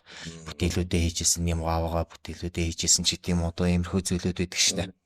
Тэгэнгүүт тэгээд тийм ер нь бол ингээд сурчилсан тий ингэсэн кинонууд бол ихэнх нь л мартагддаг хуучирдаг гэдэг л тий. Тэгэхээр ийм цаг хугацаанд ийм үл элэгдэх чанартай ч гэдэг юм уу. Тэгээ тийм одоо сайн бүтээл тий өөрөө одоо яг ийм бүтээлүүдээс одоо хэрхэн салгаж тодорхойлох вэ? Зүгээр одоо нэг мөнгө олж ишээдэг кинонууд ч юм уу. За одоо магадгүй л одоо миний санахын алтан үеийн олон сайхан кинонуудаас тий тань руу нүүж явна бол ер нь л цаашид мартагдахгүй тэр киног ярихгүйгээр бас нэг Монголын кино урлыг тухайн төвшөнд нь те одоо тэр аргамжаач байт юм ингээ олон сайхан бүтээлүүд биш те сүмбэртлөө төдийлэн дийлэнх нь мэддэггүй хөргөн хүүг одоо маш олон үзэгчд мэддэг боловч яг аргамжаагч юм уу тань руу нүүж явна ч юм уу те тэрийг бас нэг дийлэнх нь бас тийм төдийлэн тоон тэдний үзэгчдэд бас хүрэхгүй байх ч гэдэм юм. Тэгэхээр ийм одоо тэр цаг үеийн шаардлагаар хийгдсэн кино. Энэ цаг хугацаанаас одоо тий альва тэр нэг даалгаврын юунаас үл хамаарч цаг хугацааны дэнсийг туулах бүтээл гэдэг ийм хоёр ялгаа цагийг бас ирхий яадаг бол одоо нөгөө нэг бас мөнгөтэй холбоотой асуудлууд за тэгэл продюсерийн санаанууд тэр орж ирнэ тэднэрээс ялгаатайгаар одоо тийм нэг сайн бүтээл тойргосон гэсэн хүсэл найруулагч болгоны дотор л байдаг баг та. Тэглгүй яг нь ер нь бол яг альва нөгөө нэг бүтээлийнх нь гол агуулга хэлбэр нь одоо хүний мөн чанарын тухай байх юм бол энэ бол өөрөө нөгөө цаг үеийн биш чанар агуулж гин гэсэн үг байхгүй тий хүн гэдэг одоо хүн төрлөختөн гэж байсан цагт бол энэ кино бол ажиллана гэсэн. Тэрийг нарийн сайн муу хийх нь бол дараагийн асуудал. Гол агуулга түүнээс бол одоо яг нэгдэлч хөдөлгөөний 60 жилийн зориулсан кино гэх юм бол заавал нэгдэл гарах хэрэгтэй. Тэгэхээр энэ бол ингээд хуучрах тэр юм агуулж гин гэсэн үг л дээ. Тэнгүүд тэгтээ энэ түүхийн баримт бол. Тийм тэгээд нэг юм баримт болж өстөн. Тэгээд яг нөгөө сайн хийж бас болохгүй гэсэн үг биш л дээ. Тэрнтэй адилхан юм мөнхийн сэдв барьж авцсан мөртлөнгөөс одоо тэр хоосон хөндөй хүүтэн гэдэг юм уу тэр кинонууд чинь байгаад байгаа учраас уул нь бол мөнхийн юм байгаад байдаг сонгодог бүтээлийн чанар нь агуулгадаад байдаг. Тэгсэн мөртлөнгөөс тэрийг хайрлаагүй хийж чадахгүй байгаа. Энэ бол ингээд ёстой нөгөө тэр цаг үеийн 60 жилийн зориулсан киноос хурдан мартагдаад бүр гарч ирэхдээ мартий гэж хүн бүр гарч ирдэг бүтээл байдаг шүү дээ. Энийг хурдан толгоноос авчаа зүгээр. Бошоо хөвшнөстэй бай. Тийм эсвэл яг үнэ. Тэр чи яг тэгээд ирэхээр өөрөө нөгөө урлагаа хүндлээгүй, өөрийгөө олоогүй, өөрийгөө яасан тэр л хүмүүст эргээгээд тэр. Та өөрөө хэрхэн бод хэрхэн юу одоо ер нь таны тэгэл зорж байгаа л нэг хүсэл юу л байгаа байлгүй дээ те та бол зорсондоо хүрсэн хансан гэж хэлэх гүүчтэй одоо чинь тэр тусмаа нөгөө ийм биеийн гэхээсээ илүү нөгөө бичих байдаг юм уу найруулахын чадвар гэх юм уу энэ бол харьцангуй бас нас өндөр гартлаа ажил болох бас нэг тийм баг харагдаад байна. Тамирчин хүн бол хэцүү шүү тэр тийм биш. Тийм болохоор би бол ориглоо бол урдаал байгаа гэж боддог. Тэгэхээр юм руугаа зүтгэж яваа. Магадгүй ингээд чинь нэг газар очиод би нэг цэг тавиулаад энэ ороогоос явсан цагт бол хаана оргил нь байсан, хаана нуналт нь байсан гэдэг нь бол харагдах л баг л та. Өөрийнхөө хувьд бол уран бүтээлч байгаа хувьд бол би байнга дэшээ тэмүүлж энээсээ өшөө илүү ийм яачих юмсан. Одоо бол ийм туршлагатай болцсон юм чинь нэг өшөө нэг ийм оруулчих юмсан гэдэг нэг жоохон сонгодог тэр сайн бүтээлийн чанарлуул ер нь тэмүүлж яваал амт гэж боддог. Та ер нь ямар шашин шүтлэгтэй хүн бэ? За би бол яг шашингүй хүн баха. Тэгтээ шашингүй тэгээд бас шашныг өөрөө бий болгоогүй юм чинь мухар сүсгтэй биш. Бас шашин Харин яг таны бүтээлүүдээ одоо тэр 95 зүудний хүн ч юм уу тийм юу тэр ийм шашны агуулгуудтай сэдвүүд одоо жишээ тэр нэг пүрүү хутга мутаг энэ тэргээд ийм юмнууд гараад байдаг л та сонирхолтой. Тэгээ энэ нэг бурхан чөтгөр мөтгөргээд ингээд сүлэлтэйч ч юм уу тийм аль аль нь байх хэвээр юмстай. Ингээд харал би танаас асууж байгаа юм л та. Ер нь шашны талаар тэгвэл ямар бодолтой? Шашныг бол хүндэтгэх нь энэ бол хүнийг хүн байх хашааны маш том хэлбэрэл гэж ойлгодог шүү дээ. Хүн гэж нэг хашаан дотор хүн байна. Энэ стакан дотор ус байгаа шиг. Тэгжээж хүн болно гэдэг шиг. Шашин бол яг тийм өнцөг байгаа. Гол хүн хэдэн тийш ингээд задраад ингээд арьсан дотроо багтахгүй юм болчиход байгаа. Тий. Яг үн тийм болов. Яг хөө зүгээр бэлэгдлийн чанараар одоо юу гэдэг чинь. Гэтэ над тэр нэг данзаа харж байгаа нэг бурханч богч сэтгэлээс төрнө гэхээр хоёулаа хүний дотор байдаг асуудал болоо. Түүнээс бол ингээд нэг тэр тэнгэр дээрээс хараад бид нэг том ижидтэй мундаг хүн сууж ийн гэж бодохгүй л байна л да. Одоо ирээгээд нийтэлч юм басны гоё өгöd шүү дээ. Мунхгийн харанхуйд зулаас аавал энд ч гэсэнд явааж ингээд явааж заавал тэнд байхаа л гэдэг. Яг үнэ.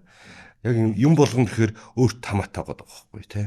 Тамч тэр деваачнч тэр энд л байж гин. Бурханч тэр чөтгөрч тэр хүн дотор л бай. Энэ ордуу бүтээлийн хувьд яг юу харьцуулах айгу утгагүй л дээ.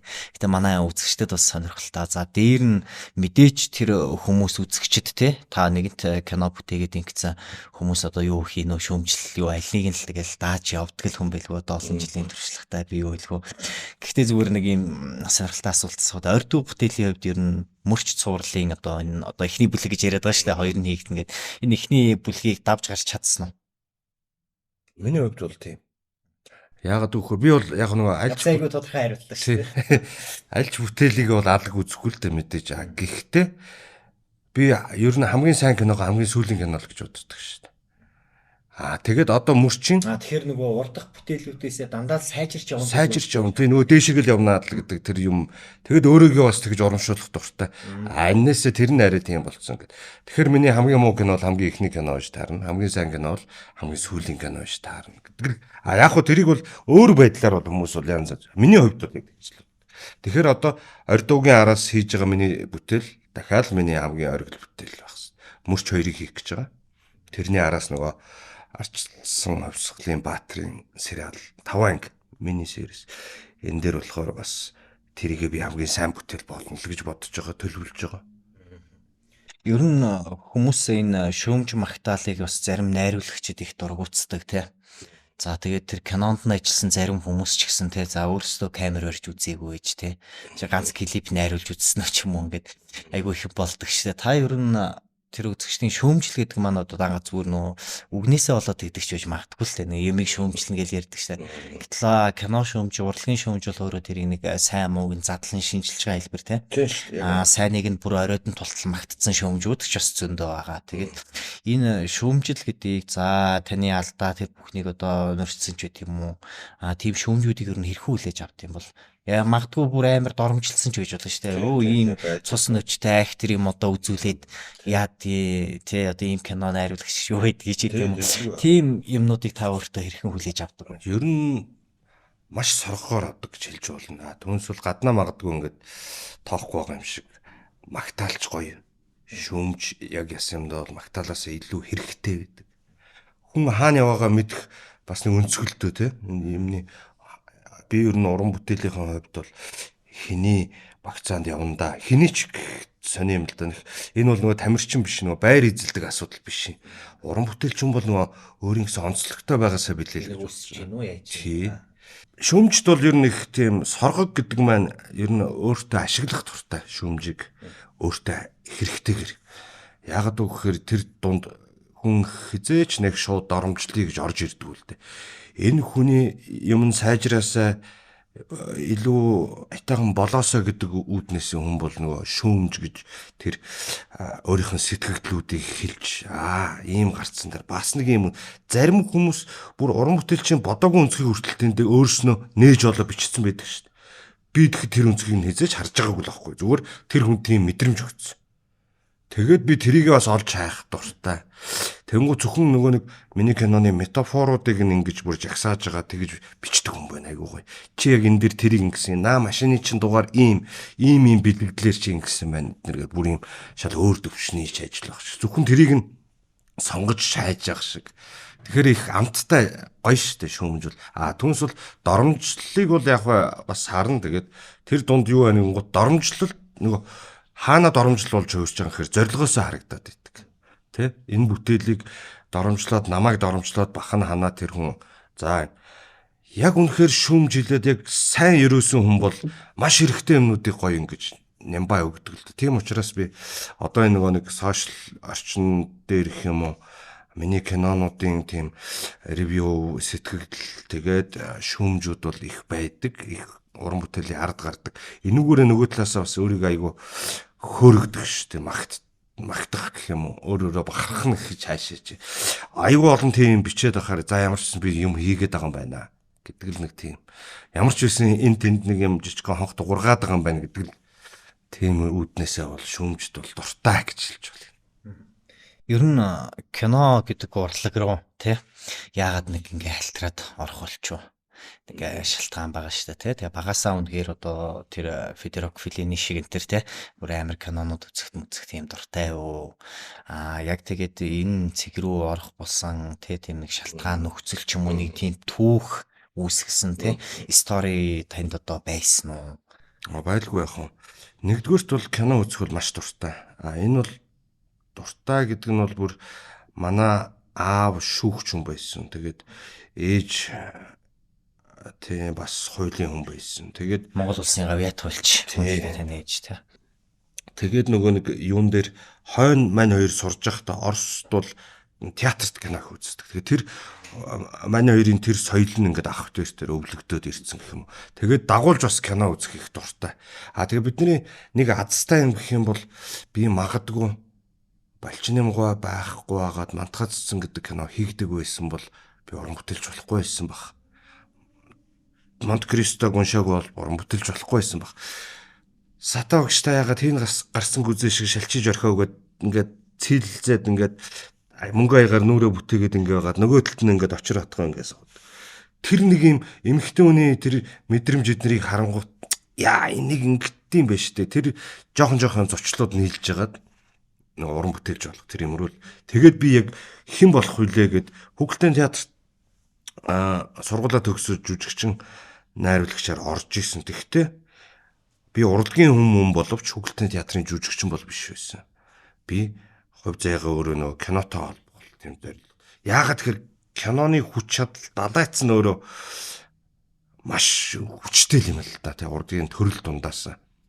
Театрт Москвагийн их театрт жилд 25 мянган хүн үздэг байхад киног болохоор 25 саяч байдаг юм уу те 50 саяч байдаг юм ингээл ботхоор тийм юмнууд гараад ирдэг. Тэрний өөрийнх нь хүч чадал нь бас гайхалтай ингээд тий. Тэрэнд нь илүү татагддаг гэх юм уу. Ерөөсөө санаагаа илүү киногоор хөрвүүлээд тий. Түүнээс би бас дуу учиж болно шүү дээ тий. Магадгүй дууны шүлэгч бичдэг юм уу эсвэл өөр ямар нэг төрлөөр хөгжмийн зохиолч бичдэг юм уу. Тэднээсээ илүү кино хийх нь хамаагүй хүчтэй байгаад идэг нэг тий. Та бас шүлэг хийснээс нэрээ 95 зүудний үн киноны дууны шүлэг бас таних өөрийнх байсан шүү дээ. Тэр яг нөгөө энэ киното ямар ч хамаагүй ерөөсөө гарцсан байсан шүлэг л дээ. Тэгэхээр хаяа ингэ шүлэг бүлэг байсан. Ер нь шүлэг оролдохгүй яг бичиж гэж ядгүй хэр нөө харан гамтлагийн одсрох шин цомгоо хийхээр болоод за чинь хитэн дуу сонсоодох чиний шүлэг мүлгийг бас мэднэ яд гэж яад шүү мэддээ шүү гэд тэгээд нэг 2 3 дуун дээр нь ингээд шүлэг болоо явцсан тийшээ очиж одсрох зориулж биччихээд ихтэй одсрох энэ дуу хийгээгүй өөр шүлгэн дээр хийгээд тэгээд энэ шүлэг нь үлдсэн байсан. Тэгээд яг нөө 95 дээр дэндүү зохихоор л юу байсан л та шүлэг. Тэгээд энэний дууг болохоор манай хөгжмөн зөвлөж оноо хийсэ. Энэ яг олон хүнд кино урлагаар дамжуулаад одоо тэр санаагаа өргөч юм киног олон хүн таашаадаг ч юм уу. Энэ дээр бас нэг асуудал байна л та. Тэгээд яг үүнээсээ шалтгаалаад хүмүүс бас яг тийм мөнгө олох хэрэгсэл болгоод энэ баахан кинонуудыг л баахан энтертайнментууд тэгэл залуучууд болгон те өөр ямар нэгэн байдлаар бас илүүтэй бас тэр хүсдэг юм уу эсвэл зүгээр энэ олон танигдах хобби юм уу ингээл бүгд л нэг жүжигчин болдог контент хийдэг те одоо бол тэгэл нөгөө сошиал медиа гэдэг юм чи одоо ингээл хүнд хүрдэг болсон тэгэл нэг жоохон сошиал медиагаар хэдэн контент хийж гал дараа нь бүгд кино жүжигчин болоод бүгд уран сайхны кино хийгээл гараад ирдэг. Тэг зүгээр л бичдэг хийдэг байсан нэг юм одоо пэйж хуудсын хамтардаг хэдэн нөхдүүд гинт гарч ирээл бүгдээрээ орон сайхны кино хийгээ явчихдаг. Энэ үзэгдлийг юу нэг үгч хардаг. Яг альва урлагийнхаа хүрээнд ч юм уу одоо тэр ном соёл ч юм уу те за тэгэл театр ч үт юм уу уран зурагч үт юм уу альва юуныхаа өрөөнд нэг юм холбоотой юмнууд нь байх хэвээр болов уу чинь зүгээр шууд бичлэг хийж байгаа тэгээд сураад кино хийждэг юм болов. Харин тийм ер нь бол тийм нөгөө түрүүний чиний нөгөө нэг яриад байсан тэр хөнгөн кино гэдэг чинь ер нь бас нэг гарах болж байгаа шалтгаан нь энэ бол ялч юм уу? Тэ? Маш хялбархан ажил гэдээ ойлгоцсон байхгүй. Жүжиглэхийг тэр кино бүтэехийг тэр одоо найруулахыг гэдэг юм уу? Зураг авах, кино хийхийг ерөөсөө маш хялбархан юм байна уу? Ингээл болчт юм байна. Үгүй штэ ангууд минь л гэмээр байгаа байхгүй. Яг нь олонний танил байна гэдэг чи одоо нэг юу байдаг шнэ оршуулганыхаа ууг ашуугаас илүү нөгөө юу н тэнд байж байгаа нь entertainment нь илүү хүчтэй болчлоо гэх хэний юу байгаад гоё үг байгаад байсан шүү. Бүх юмыг одоо шоу болгоод байна л та тий. Бүх юмыг одоо тэрэнд чи хамгийн тусалж байгаа юм шиг нөгөө сошиалын тэр аппликейшнуд байж байна.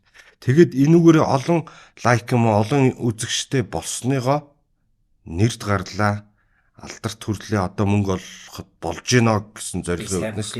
Тийм. Тэгээ шууд нөгөө юу чинь мөнгө болгож хараад, дагагч болгож хараад бүтээл хийх шалтгаан. Тийм болохоор чинь нөгөө чиний яриад идэх тэр кинонууд үүсээд байна л да. Ягаад гэвэл энийг чинь бас хийх одоо хэн дуртай хүн машин очиод хийж чадахгүй шүү дээ. Тэрэн шиг хэн дуртай хүн кино гэдэг чадахгүй байхгүй юу? Тэгэхдээ одоо л болдог болцсон. Чадахгүй мөртлөнгөөс хийж болдог болцсон. Киноны өөрийнх нь маш үнэтэй техникүүд бол одоо ингээд маш хямдхан болцсон. Захын зүгээр хүмүүс ягаад хийх тийм боломжтой болцсон. Таны бүтээлүүд дундаас за ингээд одоо ширээний бүтээлүүд дундаас гин одоо ширээний ном ч юм уу те тийм юмнууд би бас нэг зочдоос бас асуудаг л та. Тэгээ таны хувьд бол одоо Александр Дюмагийн Монте-Кристогүй юм шиг байна тий. Тэгэд яг магадгүй нэг талаараа Монте-Кристо Александр Дюма гэхэр бас нэг тухайн цаг үе ч одоо үзэх кино ч гэж телевиз хийж байгаагүй тий. Тэгэл одоо нөгөө цагаан бэлээ мэлийгээл сонгодог Оцелия Баатар сонгодог армануудыг л одоо ном кино үзэж байгаа юм шиг олон ангид кино үзэж байгаа юм шиг л баг хуудсыг эргүүлж уншдаг л тийм л байсан бах л та. Тэгэхээр бас нэг танд илүү тэр үүднээсээ ч юм уу тэр нэг зохиол нь ингээ киноны юм тэндээс харагдаад байдаг ч юм уу. Тэрнгээрээ бас таалагддаг бах тий. Тэгэхээр би энийг бас сөргүүлээд асууя гэж бодлоо л та. Яг тэгвэл ямар ч урлаг, ямар ч салбар, ер нь ямар ч нөхцөл байдал тэр номын тэр нэг үг үсгээр текстээр бичсэн тэр нэг хүний ухааны зүйл ер нь бүгдтэй уг нь бол салшгүй холбоотой л доо. Тий. Одоо илүүтэй технологичод бид нэр явж байгаа ч гэсэн. Тэгэхээр асуултаа арай өөрчлөлт үзвэл та кино урлагийг тий. За Монте-Кристо гүнээс өөрөөр шүү. Ямар зохиолтой зөвлөх вэ? Ямар ч байсан маш сузаан зохиол байх нь ойлгомжтой. Магадгүй хамгийн түрүүнд орж ирсэн чи Дайн банк ч юм уу? Толстой. Тийм, толстой. Маш нүсэртэй. Кино бол маш нүсэр ажил байхгүй. Маш олон уран бүтээлийг мөртлөнгөөсөө, жанр төрөл зүйлийг мөртлөнгөөсөө уран бүтээлчдийг бас татдаг өөрлөг байна. Ганцхан захирагддаггүй кинон захирагддаггүй уран бүтээлч гэж хөгжмөн зохиолч нь байдаг. Тэр кинон дээр хөгжим нь ашиглагдах эрхтэй л болохоос биш тэр зохиол нь бол мань хүн дээр өөр дээр нь эрх нь байж байдаг. Тэгэхээр өөр концерт хэлбэрээр одоо Ханс Зиммерийн концертууд гэж явдаг шүү дээ. Бусад бүх ажил, жүжигчний ажил нь бай, бусад бүх юм болохоор кинонд ингэж хамсарч явдаг. Тэдний ажил тусдаа гараад айгүй үнэгүй байхгүй юу? Тэр иш одоо яа нэх юм. Тэр үднэсээ. Тэгээд би бол Дайн банк юм байна л гэж бодоод байна шүү дээ. Хамгийн түрүүлд орж ирсэн. Нэр нь ч гэсэн айгүй гоё таарад байна шүү. Дайн банк гэдэг. Бас дайны ажил шүү дээ. Манай баг нөгөө rest in peace гэдэг шиг л юм болох гэдэг шүү дээ, тий. За хоёулынх нь ярилцах цаг бас хугацаа хэмжээтэй тэгээд дуусчих шиг байна. Хамгийн сүүлд би бас танаас ер нь энэ одоо дэлхийн одоо бидний амьдарч байгаа энэ хүчил төрөгч агаараар амьсгалахаа болчихсон Тэ? За дэлхийн ч Монголын ч хамаагүй та өөрөө мэд ямар нэгэн найруулагчаас нэг асуулт асууна гэвэл хинээс юу гэж асуух вэ? Би ойрхоноос Балжинымгоогоос асууна гэж боддог. Асуух яах вэ? Би зүгээр баярлалаа гэж хэлмээр. Асуулт бол байхгүй. Баярлалаа гэж зүгээр хэлмээр байна. Балчин нэм гэдэг бол одоо манай Монголын кино урлагийн түүхнэд одоо түүхийг баг бүтээж өгсөн тий олон сайхан кинонд зураглаач Дахиж хэлэх юм бол Нямгаав найруулагчаар хэлмээр. Одоо энэ хавар бол их уйтай байлаа. Олон сайхан хүмүүсийгээ бид нар бас тэнгэрт үдлээ шүү дээ. Тэгээд үнэхээр гайхалтай фантазтай найруулагч байсан. Балжинымгоо тэр хоёр бол хослолж бас олон бүтээл хийсэн. Үнэхээр Монголын киноны бол би бол ориглууд гэж хэл. За подкастын маань бас сайхан баярлалаа гэдэг хариултаар бас төгсгөж өгсөнд маш их баярлалаа. Тэгээд манай үндэсний тойм гэдэг ийм сэтгүүл гардаг. Манай медиагаас одоо гаргадаг 7 хоног тутмын одоо улс төр эдийн засаг тий нийгмийн амьдрал урлаг соёлыг одоо манай үндэсний тойм сэтгүүлийн одоо редакцийн сэтгүүлчид бас тоймлон зургалдаг одоо ийм сэтгүүл байгаа. Тэгээд энэ сэтгүүлийнхээ бас сүүлийн дугаараас бидний урилгыг хүлээж авч оролцсон сайхан ярилцлага өрнүүлсэн танд маш их баярлалаа гэд дурсаж байна. За баярлалаа. Маш их дуртай. Сүүлийн дугаарууд нэрэг байсан. Баярлалаа. За баярлалаа. За Eagle Art подкастын маань энэ удаагийн дугаар энэ хүрээд өндөрлөлөө. За энэ удаагийн дугаарт маань Илт цэцэг, за Тушаал, Мөрч алаан гэдэг кино 95 зүудний хүн гэдэг одоо маш олон үзэгчдийн сайн мэдих те хайрлаж болох уу зэрэг амьдрал төсөл дурлалын гэмтэрэг гэдэг маш олон сайхан киноны найруулагч. За харанхуйгаас сонсогдох ойр дуу хэмээх одоо цуврал бүтээлээ нээлтийг нь дөнгөж өчигдөр одоо хийсэн найруулагч Дэлгэр баяр оролцлоо. Таны цаашдын уран бүтээлд амжилт хүсье. За дараагийн дугаараар уулзтлаа түр баяртай.